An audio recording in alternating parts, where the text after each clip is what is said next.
इनका मानना ये है कि शायद हमारी कुछ कमी रह गई हिंदू मुसलमान की नफरत करने में। कभी मदरसों को छेड़ देते हैं, कभी दरगाहों को छेड़ देते हैं, कभी किसी और चीज़ को छेड़ देते हैं, मतलब कुछ ना कुछ ये करते रहते हैं। तो इनकी सोच ये है कि शायद हिंदू वापस आएगा। हर एक्ट में संशोधन हुआ है, ये कोई नई बात नहीं है कि वक्फ एक्ट में ही संशोधन हो रहा है। नहीं, मेरी गवर्नमेंट से यही अपील है कि इसमें बेसिकली किसी अमेंडमेंट की ज़रूरत नहीं है, और अगर किसी अमेंडमेंट की ज़रूरत गवर्नमेंट को महसूस हो रही है तो कम से कम जो स्टेक होल्डर्स हैं उनकी राय ज़रूर इनकॉर्पोरेट की जाए, उनकी राय ली जाए। इनका मानना यह है कि शायद हमारी कुछ कमी रह गई हिंदू मुसलमान की नफरत करने में, लाओ और ज़्यादा करके देखते हैं।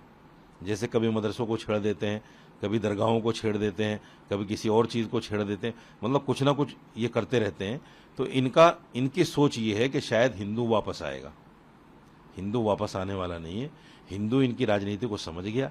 जिस तरह से राम मंदिर को लेकर इन्होंने ड्रामा किया है और उसका राजनीतिकरण किया है, उस धार्मिक स्थान का जिस तरह इन्होंने राजनीतिकरण किया है और जिस तरह से उनको भुनाने का काम किया है, वो हिंदू भाई समझ गया है कि इनकी आस्था नहीं है, ये सिर्फ कुर्सी बचाने के लिए सब कुछ कर रहे हैं।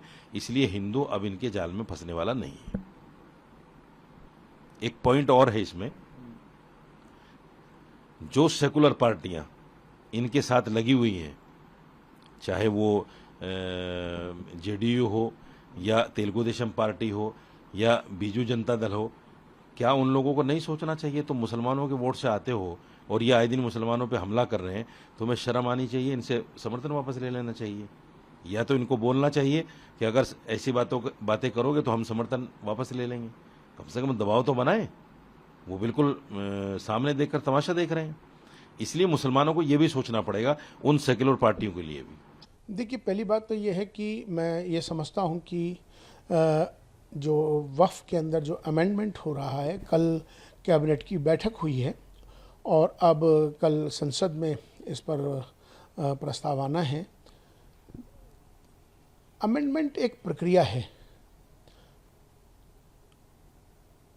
जो समय समय पर होती रहती है। हर एक्ट में संशोधन हुआ है, ये कोई नई बात नहीं है कि वक्फ एक्ट में ही संशोधन हो रहा है। वक्फ एक्ट में भी बार बार संशोधन हुए हैं और ये एक प्रक्रिया है, समय के साथ, समय के अनुसार वो की जाती है। हाँ, इतना ज़रूर है कि वक्फ की जो मर्यादा है, जो लोग वक्फ करते हैं, दान करते हैं, चूँकि वक्फ माने जो दान किया हुआ है ईश्वर के नाम, जिसने जिस भाव से उसको दान किया है, उस ज़मीन को या किसी चीज़ को जो वक्फ हो जाती है, उसका भी ख्याल हमें रखना चाहिए कि उसकी वक्फ की जो मर्यादा है उसमें किसी तरह से भी उसको कोई नुकसान ना पहुँचे, इसका भी ख्याल रखना ज़रूरी है।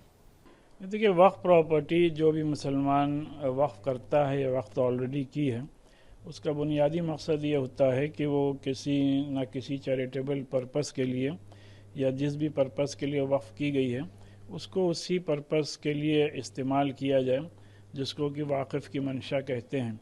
तो लिहाजा पूरे मुल्क में लाखों प्रॉपर्टीज़ हमारे बुज़ुर्गों ने इस मकसद के लिए वक्फ की है, जिसमें कि ज़्यादा जो प्रॉपर्टीज़ हैं, अराउंड आप कह सकते हैं मोर देन 60 to 70% प्रॉपर्टीज़ मसाजिद यानी मस्जिदें और क़ब्रिस्तानों और दरगाहों की शक्ल में हैं।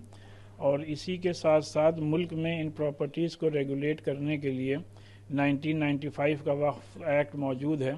फिर 2013 में गवर्नमेंट ने उसमें कुछ अमेंडमेंट्स किए और ये वक्फ बोर्ड मुल्क भर में अपना काम कर रहा है। और जाहिर सी बात है, इसमें ज़रूरत इस बात की है कि जिन प्रॉपर्टीज़ पे, वक्फ प्रॉपर्टीज़ पे जो इंक्रोचमेंट है, उन इंक्रोचमेंट्स को तर हकीकत हटाना चाहिए। और दूसरी बात यह कि जिन प्रॉपर्टीज़, वक्फ की प्रॉपर्टीज़ पे गवर्नमेंट बिल्डिंग्स बनी हैं, तो हम लोग एक ज़माने से मुख्तलिफ़ हुकूमतों से डिमांड करते आ रहे हैं कि उसका अगर हटाना मुमकिन ना हो तो उसका रेंट गवर्नमेंट मार्केट रेट के हिसाब से वक्फ बोर्ड को दे, जिससे वक्फ बोर्ड के मसाइल हल हों। बहरहाल अभी गवर्नमेंट क्या इसमें अमेंडमेंट लाने जा रही है, इस बात को तो इल्म नहीं है, लेकिन ज़ाहिर सी बात है हम नहीं समझते कि इसमें किसी किस्म के कोई अमेंडमेंट की ज़रूरत थी। ऑलरेडी वक्फ बोर्ड्स पूरे मुल्क में अपना काम कर रहे हैं और ये properties as per Islamic law लोगों ने वक्फ की हुई हैं, तो लिहाजा जिस मकसद के लिए प्रॉपर्टीज़ वक्फ की गई हैं उसी मकसद के लिए ही इस्तेमाल होनी चाहिए। आप क्या अपील करना चाहेंगे? नहीं, मेरी गवर्नमेंट से यही अपील है कि इसमें बेसिकली किसी अमेंडमेंट की ज़रूरत नहीं है, और अगर किसी अमेंडमेंट की ज़रूरत गवर्नमेंट को महसूस हो रही है तो कम से कम जो स्टेक होल्डर्स हैं उनकी राय ज़रूर इनकॉर्पोरेट की जाए, उनकी राय ली जाए और इस सिलसिले में उसी के बाद कोई कदम उठाया जाए जिससे कि किसी को कोई ज़हमत, तकलीफ़ और शिकायत ना हो।